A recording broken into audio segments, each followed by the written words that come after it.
precision at the time and place of our nation's choosing.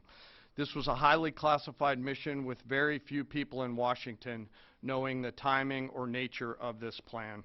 I'll refer you to the graphic on the side as I walk you through some of the operational details.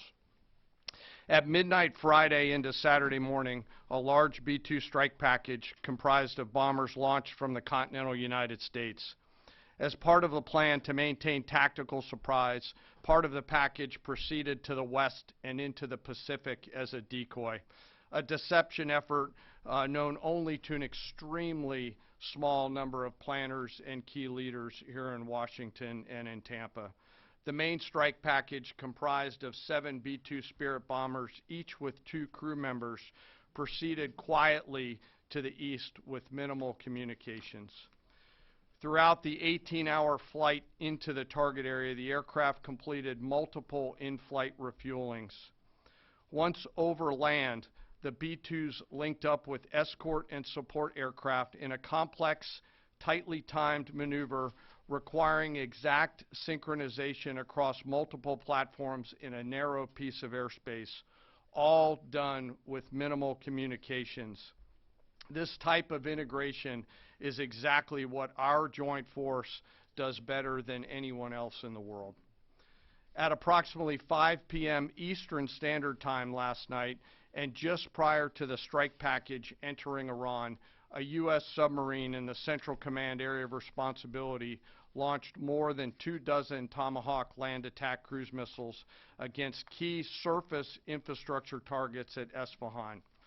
As the Operation Midnight Hammer strike package entered Iranian airspace, the U.S. employed several deception tactics, including decoys, as the 4th and 5th generation aircraft pushed out in front of the strike package at high altitude and high speed, sweeping in front of the package for enemy fighters and surface-to-air missile threats.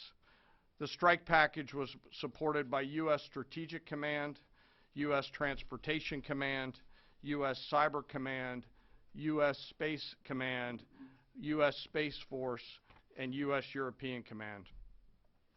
As the strike package approached Fordo and Natanz, the U.S. protection package employed high-speed suppression weapons to ensure safe passage of the strike package, with fighter assets employing preemptive suppressing fires against any potential Iranian surface-to-air threats. We are currently unaware of any shots fired at the U.S. strike package on the way in. At approximately 6:40 p.m. Eastern Standard Time, 2:10 a.m. Iran time, the lead B-2 dropped 2 GBU-57 massive ordnance penetrator weapons on the first of several aim points at Fordo. As the President stated last night, the remaining bombers then hit their targets as well, with a total of 14 MOPs dropped against 2 nuclear target areas. All 3 Iranian nuclear infrastructure targets were struck between 6:40 p.m. and 7:05 p.m.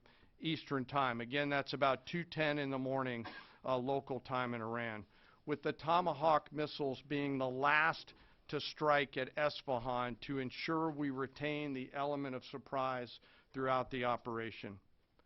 Following weapons release, the Midnight Hammer strike package exited Iranian airspace and the package began its return home.